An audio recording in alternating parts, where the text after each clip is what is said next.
Inaresto ng Parañaque City Police ang isang 21 anyos na lalaki matapos makumpiska ang mahigit 100,000 pisong halaga ng marijuana kush sa isang buy-bust operation noong ika-18 ng Disyembre ngayong taon sa barangay Moonwalk, Parañaque City.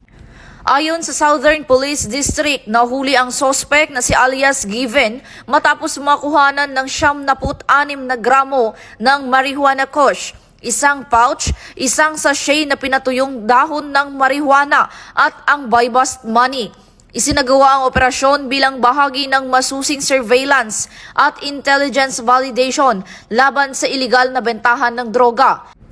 Ang sospek ay kasalukuyang nasa kustudiya na ng Parañaque City Police Custodial Facility at kinasuhan sa paglabag sa Sections 5 at 11 ng RA 9165. Patunay ito ng kampanya ng PNP laban sa droga, bagong PNP para sa bagong Pilipinas, serbisyong mabilis, tapat at nararamdaman.